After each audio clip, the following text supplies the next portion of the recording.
Mayroon akong kwento sa inyo kung saan ang isang lalaki ay nilamon ng bakterya ang bunganga, mga kamay at pati na rin ang kanyang mga paa. I came back the next morning and I felt very scared for him and very vulnerable for him. Really vulnerable. You see, ang lalaking ito ay dating normal. Kaya ng isang typical na tatay na painom-inom lang. Tamang namumuhay lang at kukuya-kuya-kuy lang kumbaga. Pero hindi niya aakalain na sa loob lamang ng isang araw, ang lahat ay magbabago sa buhay niya. Alamin natin ang kakaibang kaso ni Alex Luis. Isang araw noong November 2013, nagkaroon ng sipon si Alex. Alam niyo na, yung mga common na sakit na nakukuha natin tuwing taglamig. Pero ang hindi inaasahan ng kanyang asawa at ng kanyang pamilya, kinaumagahan, nakita na lang siya na nakaluwa na ang kanyang mga mata. Hindi makagalaw at ang kanyang mga balat ay nagkukulay ube na. Sa araw at oras ding yun, dali-dali siyang tinakbo sa ospital. Emergency, tell me exactly what's happened. My husband's body is full of rash. It's just rash. It just looks a state. He's had the worst headache for like 2 or 3 days, like a crippling headache. He's been vomiting, has he? Yeah. Pero ang nakakalungkot, tinaningan na agad ng mga doktor si Alex at sinabihan ng kanyang asawa na kailangan na niyang mamaalam sa kanya. I remember Saturday morning, both Sam and Alex were ill. Alex just opened up the door and his eyes were popping out of his head and he didn't have his top on and his whole top half was just purple. Literally, it was happening in front of me. He was going purple. You know, he was shivering. He didn't really know if I was there or not. He was like going unconscious. I didn't know what this was. You know, for me, he had the flu. Kung ikaw ang nasa kalagayan ng kanyang asawa, talagang guguho ang mundo mo. Nakita mo lang kahapon ng asawa mo na masaya, masigla, and then ilang oras lang, heto na siya ngayon. Mamamatay na at kailangan mo nang mamaalam sa pag-alis niya. Si Alex ay tinamaan ng common bacteria na kung tawagin ay strep A. Usually harmless at hindi naman delikado. Pero sa kamalas-malasang pagkakataon, pumasok ang bakterya sa bloodstream ni Alex. At eto na nga, ilang araw lang, tuluyan ng kinain ng bakterya ang laman ni Alex. Nagsimulang maagnas ang kanyang mga balat na animoy, parang nabubulok na prutas. Nagkaroon na rin siya ng multiple organ failures. Umiihi na ng dugo at pati ang kanyang bunganga ay natapyas na. Sabi ng mga doktor, 3% na lang. Akalain mo yun, 3% na lang ang kanyang tsansa para mabuhay.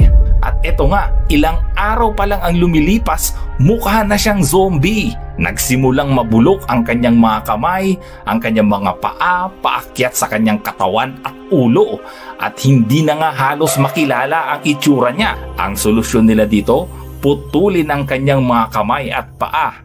At tapyasan na rin ang kanyang bibig. Imagine mo yun, kukut-kutin yung bibig mo dahil yung paligid ng bibig mo ay bulok na. Isipin mo kaibigan, isang gabi, masaya ka pa. Tamang lagok lang ng beer sa kinaupuan mo and then kinaumagahan, umiihi ka na ng dugo at tad-tad ng nakakaalarmang sakit ang katawan mo. Iisip mo na lang, paano na yung mga anak ko? Paano na yung pamilya ko, hindi ba? Hindi ko ma-imagine yung fighting spirit na kakailanganin mo sa ganitong sitwasyon. Lalong-lalo na, sasabihan pa ng mga doktor ang mga mahal mo sa buhay na anytime, baka mamaya, pwedeng bukas, ay patay ka na. Para sa isang normal na tao, napaka-traumatic nito mga kaibigan, as in traumatic talaga. Paramedics were in our kitchen and they put him in the seat and they couldn't get any bloods or anything out of him or do anything because his veins were shutting down. You've never seen anything. I've never seen anything like it. It just didn't contemplate to me that this was this serious.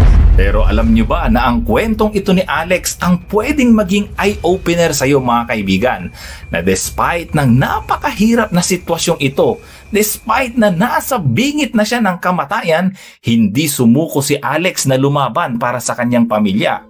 Kasi bago ang lahat ng ito, si Alex ay isang tipikal na lalaki. Yung tamang trabaho lang, tamang gimmick dito, tamang inom doon. Kumbaga, hindi niya nakikita yung mga oras, yung quality time, yung atensyon na kailangan ng kanyang anak at asawa, yung bonding kumbaga. And then biglang tumama sa kanya yung sakit na ito. Pero alam mo, sa kabilang punto naman, ang sabi ni Alex, may napakagandang naidulot ang sakit na ito sa kanya. Dahil dito, lalo nang na-appreciate yung efforts ng kanyang asawa. Mas naging malapit siya sa kanyang anak at talagang nakita niya ang kahalagahan ng pagiging isang tatay na laging nandoon, laging nakatuon ang atensyon sa mga mahal niya sa buhay. Minsan kasi sa atin, hindi natin naiisip yung mga mahalagang bagay sa buhay natin hanggat walang nangyayari. Yung araw lang na gumising ka ng malakas, nakita mo yung pamilya mong nakangiti at masisigla, isang napakalaking biyaya na yon. Huwag nating sasayangin yung mga oras na meron tayo sa mga walang kwenta at walang kabuluhang bagay dahil hindi natin alam, bukas, makalawa, bawiin sa atin ang ating buhay at hindi na natin nagawa yung mga bagay na dapat sana nating naibigay sa mga mahal natin sa buhay. And so sa kaso ngang ito ni Alex, nagsikap siya na maayos ang kanyang sarili. Sa pamamagitan ng fundraisers, marami rin ang nakisimpatya sa kanya para mabigyan siya ng prosthetics, matulungan siya sa hindi mabilang na surgeries at maayos kung ano ang natira sa kanyang katawan. Gusto niyang ipakita sa kanyang pamilya, sa kanyang mga kaibigan at sa buong mundo na ano pang hirap ang kanyang naranasan ay hindi niya naisip na sumuko at higit sa lahat, maging isang role model sa kanyang anak.